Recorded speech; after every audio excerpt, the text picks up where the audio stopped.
Speed, pace, momentum, velocity. Our world is increasingly fast and our culture is immediate. Everything moves quickly. Moving your money shouldn't be any different. With Gravity, you can buy and sell Bitcoin instantly. We're building the Bitcoin bank of the future today. All right, so welcome for another episode of the Bitstocks podcast. And we have here none other than the CEO of Centbee, Lorien Gamaroff. Lorien, how are you, my friend? How you been? I'm great. I'm amazing. I've been doing well. It's nice to be here. Thank you. So in London for how long now? For 2 weeks. 2 weeks. And you just arrived? Yesterday. And I'll be here for the conference and then the CoinGeek conference. And then after that, the Bitcoin Association are having some Bitcoin training sessions and I'll be attending that as well. Oh, nice one. So something that you may not be aware of is first time I saw you speak was at CoinGeek, right? It was CoinGeek. In fact, was that even a CoinGeek event or was it just before CoinGeek became CoinGeek? It was Asia. Hong Kong, I think it was. In Hong Kong, that was the first. I think it was the first CoinGeek. It was the first one, wasn't it? Yeah. And of the speakers there, you're definitely one individual that stood out to me, right? One is Africa, which as this conversation flows, you'll realize just why that resonates with me if we get into that. But you had a very clear, direct vision as to what you want your company to be and the role that you wish your company to play, and naturally seeing how passionate you are when you speak on the subject of Africa and why it is that you're doing what it is you're doing with at a time it was Bitcoin Cash, right? And now I've naturally transitioned into Bitcoin SV. But the employee number one at Bitstocks was originally from South Africa. In fact, she was working in South Africa as a consultant for us on our marketing efforts. This is pretty much when I was running as a one-man band. And one of the things that I remember speaking to her about, one of the things that she was very excited about was I think it's the energy meters. Right. In a school, which then later on I realized that you were some way involved in that. Yes, that was my project. Right. So just tell us a little bit about yourself and why Bitcoin and how this all really marries together, because you've been blipping and coming up in our story over the years. So I know you've definitely been around for a while. So please, by all means, Lorien, tell us a little bit about yourself. I guess I'll just start basically from the beginning. I'm originally from Zimbabwe. And I remember when the 2008 financial crisis happened in Zimbabwe, before it was a global financial crisis and the dollar collapsed. That was very interesting and strange to me. This idea that money can suddenly just die. I had family members who were impacted, and it was quite a strange issue. And then when Bitcoin came along, I heard about it in late 2010, and then in early 2011, really started thinking seriously about it as a payment system for the work that I was doing in the energy industry. Because in Africa, it's quite difficult, digital payment methods, especially at that time, weren't really available. And Bitcoin as this digital payment method that could be used by anybody without a bank account, but also had this new concept to me, which was this sound money principle. I think that all really resonated with me. Seeing how money could actually be destroyed by a central bank through hyperinflation. That was the first time I encountered this idea of money and fiat currency, and then thereafter this idea of Austrian economics and sound money. So I think and also as a technologist, as software engineer, I was building payment systems and vending systems in the energy industry, and thought, well, Bitcoin could be a really interesting new way that people could make payments, especially after the Silk Road website became, everybody started hearing about it and people were actually using Bitcoin as a payment method. It wasn't just this geeky project anymore. So it really, I think it dotted all the I's and crossed all the T's for me in terms of a payment system that was readily available for people who didn't have access to the traditional financial system, but then also had the sound money principle attached to it. I think that all those things just really came together together for me. And I thought, well, this is now something that I think will definitely change the world. And being a software engineer, it was easy for me to then look at the technology and start integrating it into the systems that we had then. But of course, in those days, it was tainted with this idea that it was a dark market currency and anonymous and, all the things that are not true about Bitcoin, but have become true about many other cryptocurrencies. And so the company, as I was involved with, they weren't really interested in pursuing that. And so then I decided to embark on my own venture, trying to bring Bitcoin to the masses. And, my vision, which hasn't changed, is to bring Bitcoin to Africa. And one of the things I kept on talking about, because at that stage I had I founded a company called Ban Ki-moon, which was this sort of a Bitcoin advisory consulting company. I did a bit of building a bit of proofs of concept on Bitcoin and blockchain. But most of the work I was doing at Ban Ki-moon was advising and training government and big corporate executives who are now hearing this buzzword, and ended up, doing a lot of good work for organizations all around the world. I became the kind of Bitcoin or blockchain rather African guy, and spent a lot of time with central banks and the United Nations and the IMF. So when was this time frame wise? This was around 2015. And what was that like? What was the initial impression? Because 2015 is when we really started as a company to step into our own. We incorporated in 2014, but we started functioning, say in 2015. And I remember what that landscape was like. Like it was very, very basic, very, very basic. It was convincing people that this was not, as you said earlier, a nefarious tool for people to pull together online, that it had great promise, but the jargon and also the way that we was articulating ourselves as a space was very dense. It was really super, it's still really nerdy now, but I'll say back then it was pretty dense. So to then simplify the space and try and bring it to a new audience, I remember just how difficult it was back then because there weren't that many great reference points to look towards. So what were those initial conversations like? How were you greeted? What were the initial pushbacks like? Well, the first thing you had to get over was this idea that it was anonymous and this dark market currency. I was trying to push this idea that it was a distributed ledger that you could, have other kinds of information on, but also it was a form of money that could be regulated. I think that a lot of companies and government officials, the Reserve Bank that I have still today work with in South Africa, and then also the tax authorities, they thought it was just this currency that they'll never be able to have oversight over. So that was the biggest thing that I had to try and teach them about, that this was something that was a transparent ledger. That was the whole idea. There was traceability. And that's what I spent a lot of time doing. But obviously, in those days, I was a lot more motivated by the sound money aspect. I think everybody who gets into Bitcoin suddenly learns about Austrian economics and gold and why it's so important. And we look at the state of the world today with fiat currencies seeming on the verge of collapsing. So I spent a lot of time, although, in retrospect, I shouldn't have, but a lot about the money aspect. And I was talking to central bankers, telling them about fiat currency and how, it was flawed.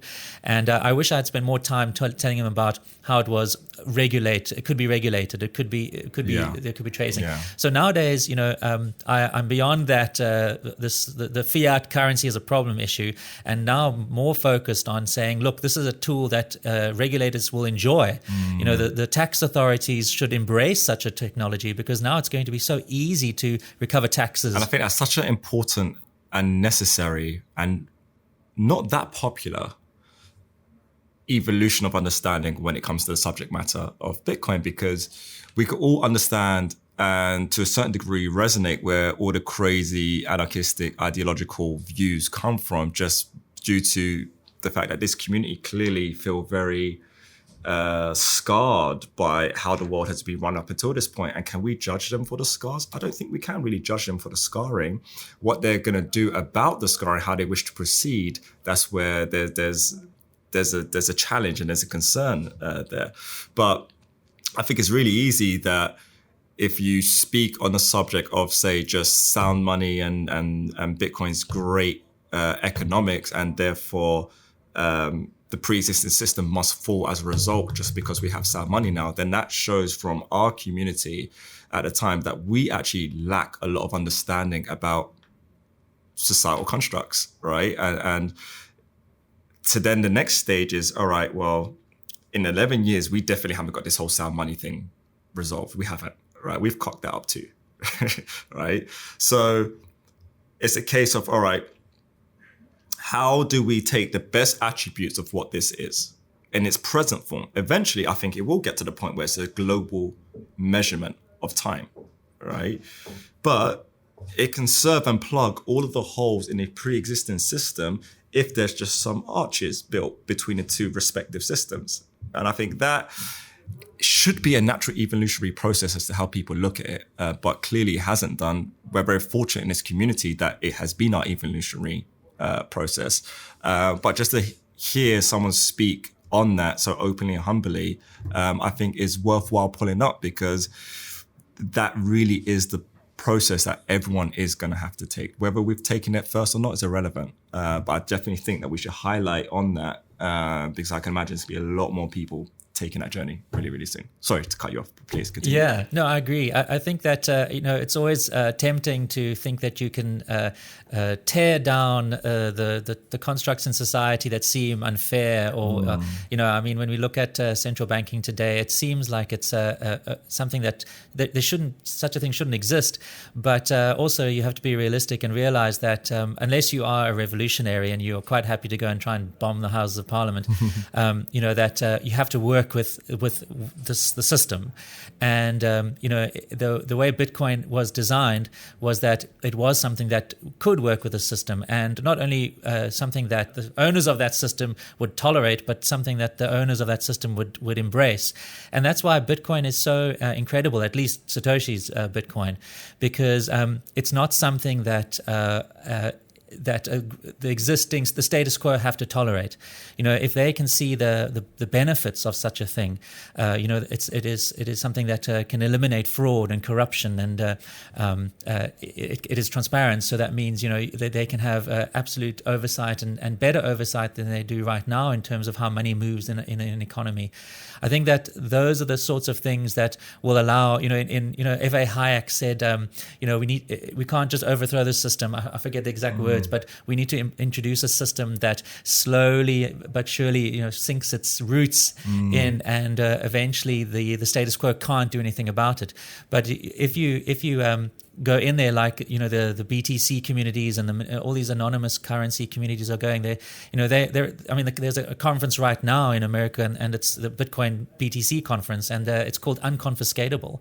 And their whole message is that this is something governments can't do a thing about. They can't confiscate it. They can't censor my transactions.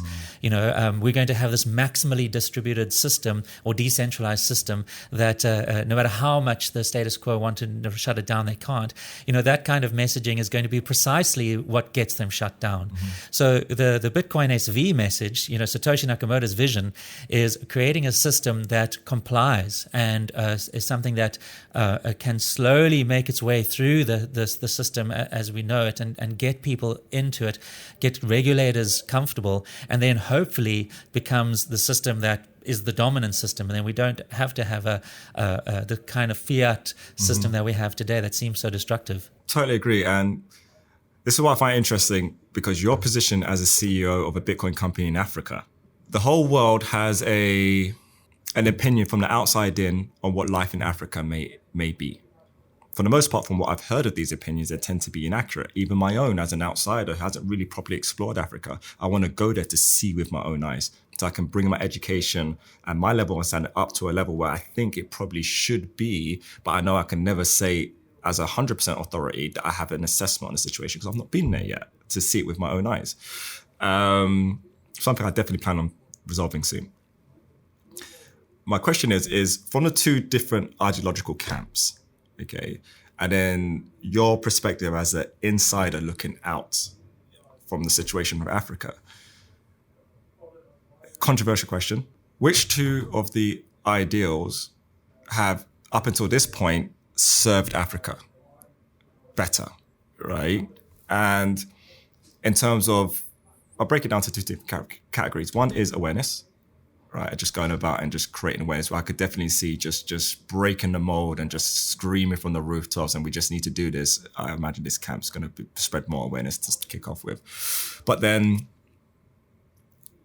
you then now have a responsibility as, say, a CEO of a Bitcoin company to then implement systems that are actually long-standing, that are really going to last what an outsider would assume is a very politically unstable environment, which you would think this is the right way to go ahead, right? Just crazy anarchistic ideology to say, look, like, they can't take away your stuff. Africa, you need to use Bitcoin, and you need to use, say, the BTC variant of Bitcoin for all of these reasons. But then at a much, much, much deeper level, we're like, well, we want to resolve this forever, right? So how do you go about addressing that, being in your position? Yeah, as a company, you have two fronts, as you say. One is the side where you're trying to create a product that your customers will trust. So you have to spend a lot of time on making sure that the products you build are not only user-friendly and accessible, but of course have the safety and all that sort of thing baked into it. So that's a very important thing that we take very seriously. But then you also have to make sure that the regulatory authority looks at you as a company that's not trying to subvert people and try and lure them away from the control that they have. You have to try and show that you are doing all the necessary things that make your business comply. So we have to then think about, first of all, the security and the safety and the usability for our customers, and building a brand, and then presenting ourselves to the regulators as a company that's responsible and has ethics and integrity. So and also one of those messages that you talk about, the ideals.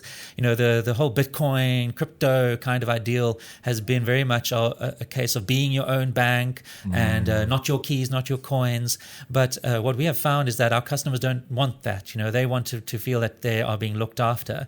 But also, there's other ideal that you shouldn't link your personal information. You shouldn't allow regulators to be able to track and trace you. But we have to then present data to our regulators, in terms of anti-money laundering rules and counter-terrorist financing, and also knowing your customer rules as well. So, we have a business that is trying to present and build a new ecosystem around this new idea, this novel idea of money that's not issued by a central bank, but then trying to make sure that we follow the existing rules so that the governments don't and the rulers don't try and shut us down. And I think what we're going to be doing, and this is the path we're on, is trying to pull people away from that crypto ideology into the traditional financial services ideology, where yes, we do know your information and we do analytics on that information because we have to. The rules say that we have to comply with those obligations. So obviously. The way people have thought about this space from the crypto ideology point of view, what we're doing is completely against that. But we realize that if we want to make this an accessible technology and we want to provide value to our customers, we're going to have to give them the same kinds of benefits and assurances and features that the traditional financial services industry have been developing over years.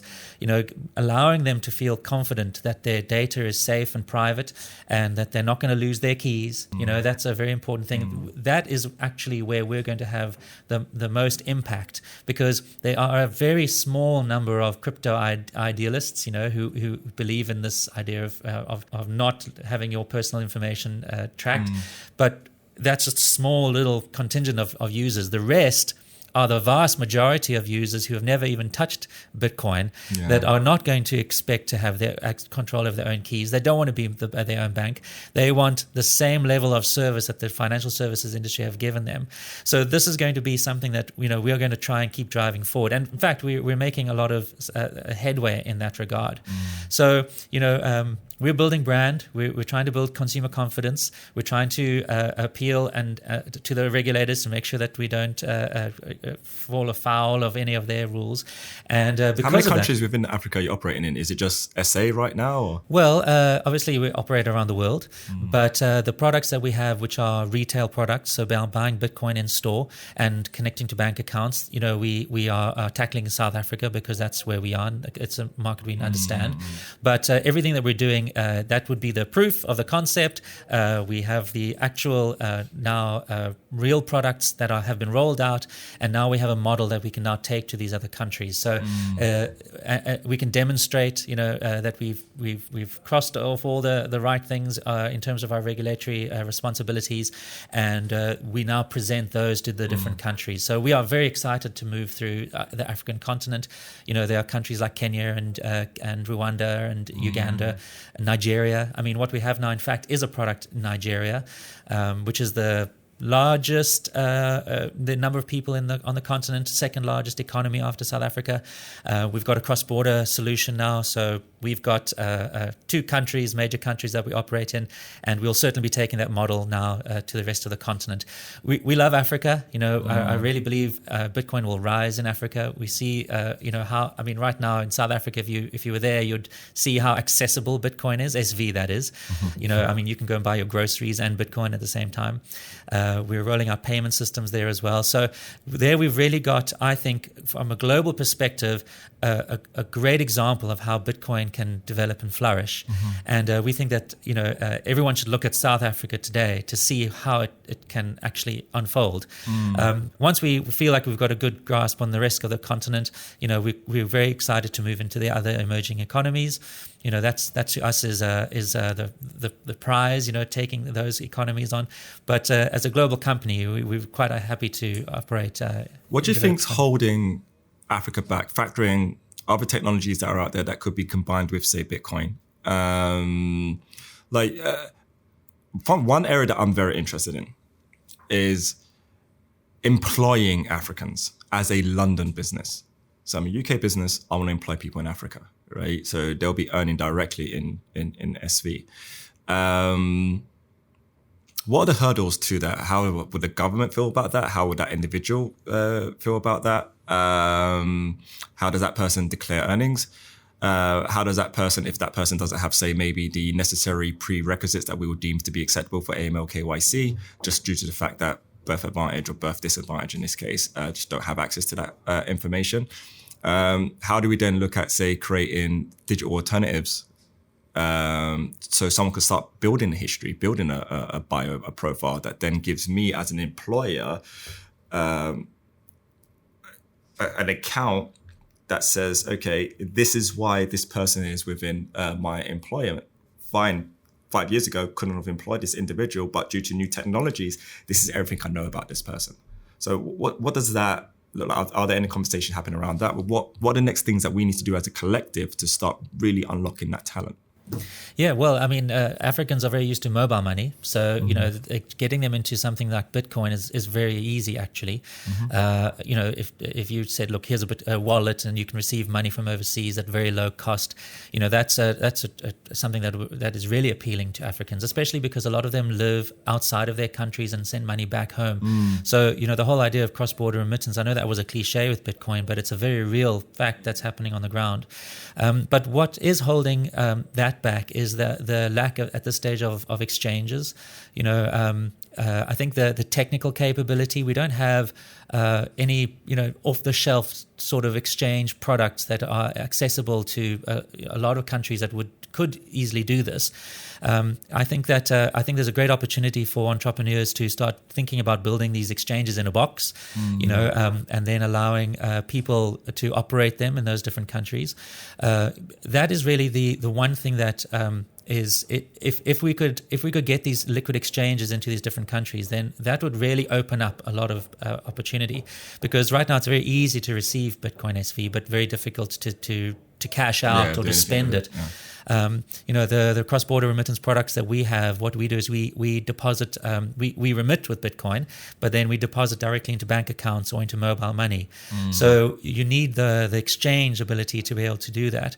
So that is certainly the one thing, but obviously the education and education from at high level, going in there with a message of this is not an anonymous thing. This is something that you can have all the KYC you need. We can do all the AML. It's traceable.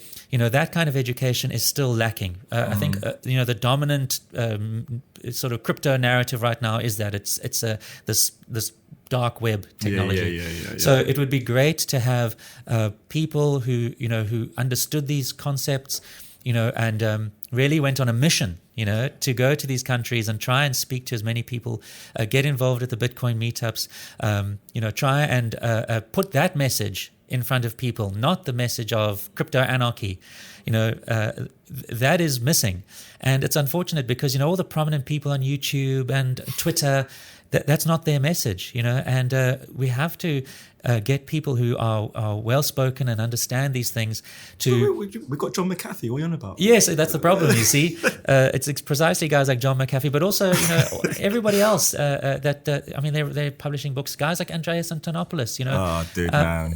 Fall from grace. Yes, they are respected and authority, like they'll be invited into meetings and asked for their opinion, and they'll give them everybody the wrong message. So, it's almost like we need to start training up ambassadors, and I guess that's what Bitcoin Ambassador Program is doing, to try and go into these countries and spread the true vision of Satoshi Nakamoto, which is this technology that, is not... switches the lights on. Switches the lights on. And once we get that message out there, then businesses will be more inclined to look into it, because right now, obviously, they won't touch it. Banks, want to de-risk. They don't want to have companies that are involved in crypto.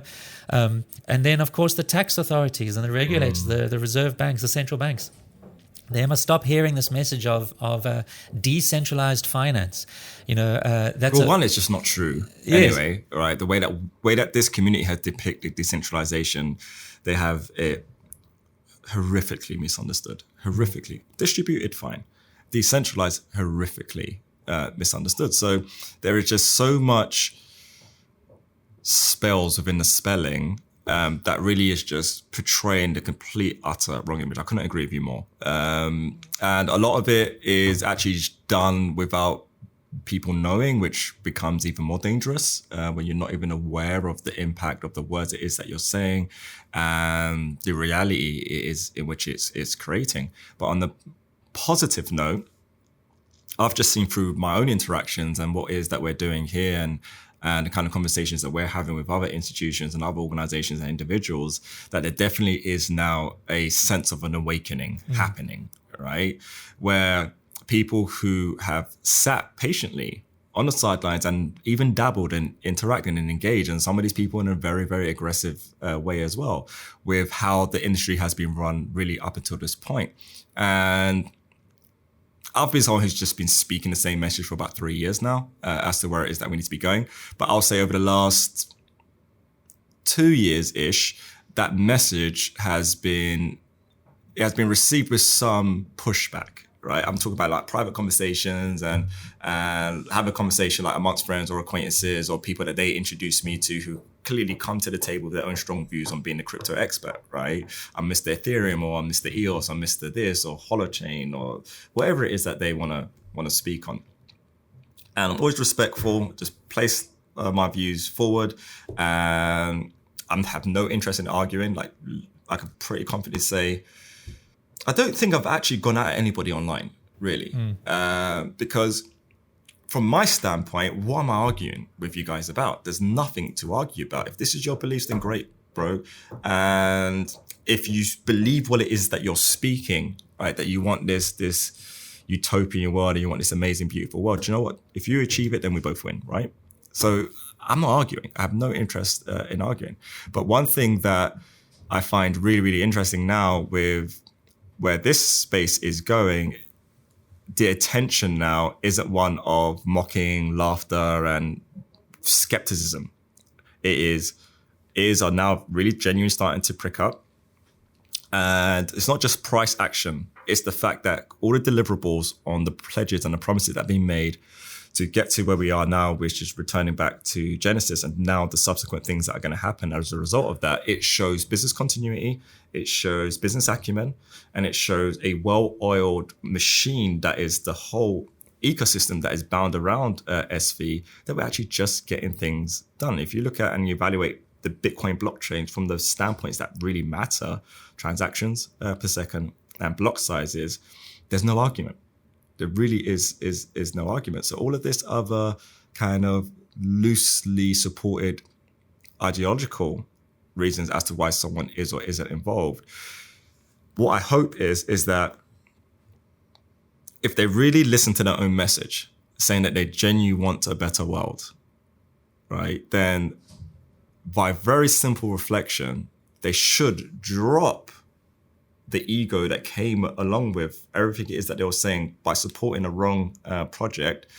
Keep hold of the vision it is that you want for humanity. You just need to drop it into this camp and then contribute and just carry on moving forward.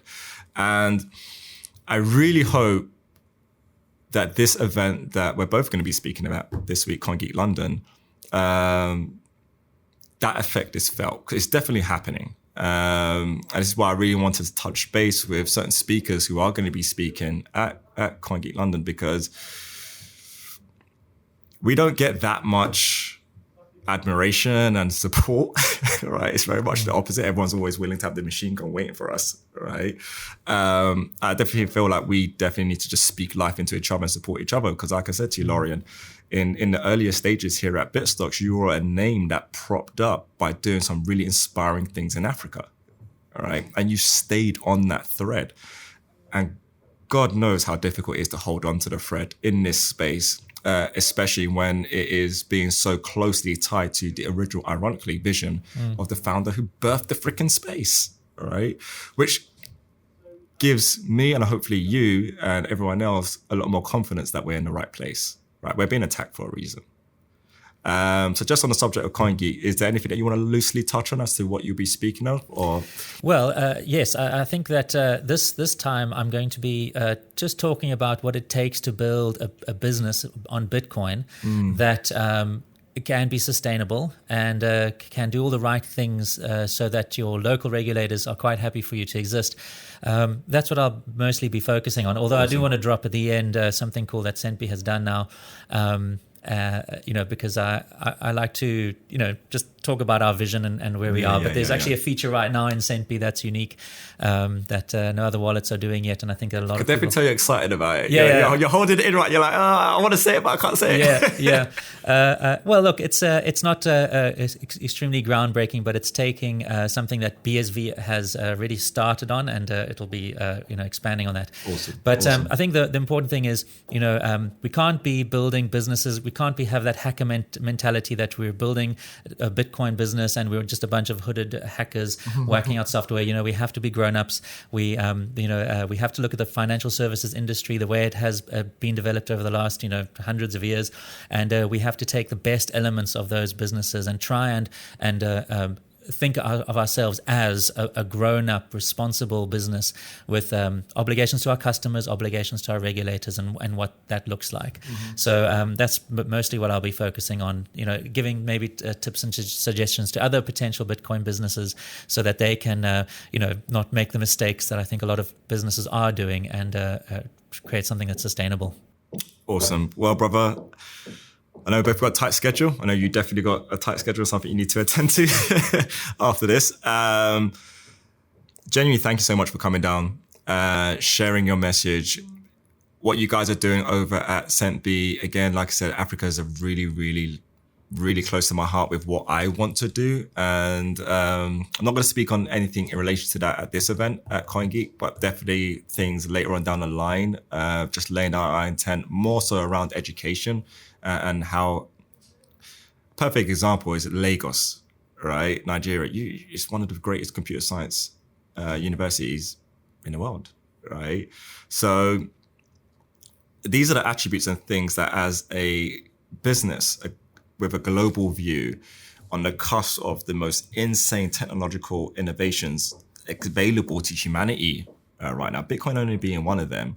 I just find the subject of Africa a really interesting and beautiful one, where very, very drastic changes are going to start happening, like really, really soon. And I know it's not just my intent, it's the intent of many of those over here at Bitstocks, and the ones who are already bounding around us and supporting us. They understand that Africa has a role to play. So it was a great pleasure to have you here to have the conversation.